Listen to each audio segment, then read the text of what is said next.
Hello, good morning. ഡോറയുടെ പ്രയാണത്തിൽ ഇന്ന് നമ്മൾ ഉണ്ടാക്കാൻ പോകുന്ന എഗ് റൈസാണ്.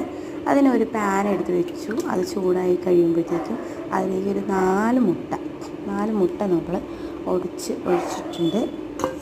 അത് കഴിഞ്ഞിട്ട് നമ്മളിത് കുറച്ചധികം കുരുമുളക് പൊടി നമ്മൾ അതിലോട്ട് ഇടുകയാണ്. നമുക്ക് നമ്മുടെ ഇതിൽ തോന്നുന്ന രീതിയിൽ ഒരു ആവശ്യത്തിനുള്ള നമുക്കറിയാമായിരിക്കുമല്ലോ, നമ്മൾ കുക്ക് ചെയ്യുന്നത് നല്ല രീതിയിൽ മിക്സ് ചെയ്യുക. കുരുമുളക് ആഡ് ചെയ്തിട്ട് നല്ല രീതിയിൽ മിക്സ് ചെയ്തിട്ട് ഈ പരുവത്തിന് തോരൻ പോലുള്ള പരുവത്തിന് ആക്കിയെടുക്കുക. നല്ലപോലെ ആക്കിയെടുത്തിട്ട് ചിക്കിയെടുത്തതിന് ശേഷം അത് നമ്മളൊരു ബൗളിലോട്ട് മാറ്റി വയ്ക്കാം. എന്നിട്ട് നമ്മളുടെ വെജിറ്റബിൾസാണ് സവാള, മുട്ടക്രോസ്, കുടമുളക്, ബീൻസ്, ക്യാരറ്റ്, ഒരു പച്ചമുളക്. ഇതിത്രയാണ്. നമ്മൾ 2 സവാളയേ ഉള്ളൂ കേട്ടോ. കുടമുളക് 1 ഉള്ളൂ. അത് നമ്മൾ അരിഞ്ഞ് വെച്ചിട്ടുണ്ട്.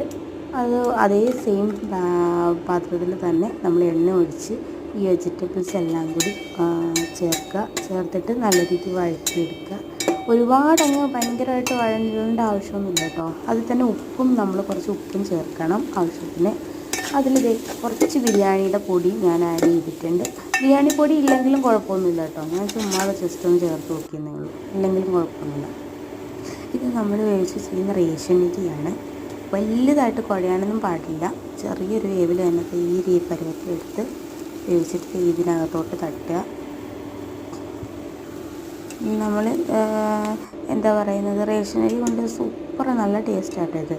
അപ്പോൾ നമ്മൾ വേവിച്ച് വെച്ചിരിക്കുന്ന മുട്ട അതങ്ങോട്ട് തട്ടുക. കുറച്ച് നമ്മുടെ മല്ലിയില കുറച്ച് അധികം ചേർത്താൽ നല്ല രുചിയായിരിക്കും കേട്ടോ. അത് നല്ല രീതിയിൽ എല്ലാം കൂടി ചേർത്ത് നല്ലപോലെ മിക്സ് ചെയ്യുക ഈ പരുവത്തിന്.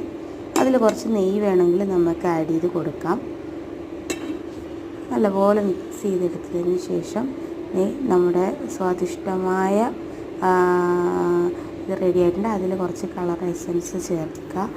ഇതില്ലെങ്കിൽ നമ്മൾ മഞ്ഞൾപ്പൊടി വെള്ളത്തിൽ കലക്കിയോ അല്ലെങ്കിൽ മുളക് പൊടി വെള്ളത്തിൽ കലക്കിയോ ചെറുതായിട്ട് ചേർത്താൽ മതി. നല്ല ഈ ഒരു കളറ് കിട്ടും, അതിന് വേണ്ടിയാണ്. അതില്ലെങ്കിലും കുഴപ്പമില്ല. ഇത് ഇന്നലെ ഉണ്ടാക്കി വെച്ചിട്ടുള്ള നമ്മുടെ ടൊമാറ്റോ സോസും കൂടി ചേർത്ത് ഒരു പിടി ഞാനങ്ങ് പിടിക്കുകയാണ്. സൂപ്പർ ടേസ്റ്റാണ്. ഞാൻ കുറച്ച് ഡോറയ്ക്കും കൊടുക്കാം എന്ന് വിചാരിച്ചു. നിങ്ങളുടെ ഡോറ ഇവിടെയൊക്കെ തന്നെ ഉണ്ട് കേട്ടോ. ഡോറയ്ക്ക് ഇത് ഭയങ്കരമായിട്ട് ഇഷ്ടപ്പെട്ടിട്ടുണ്ട്.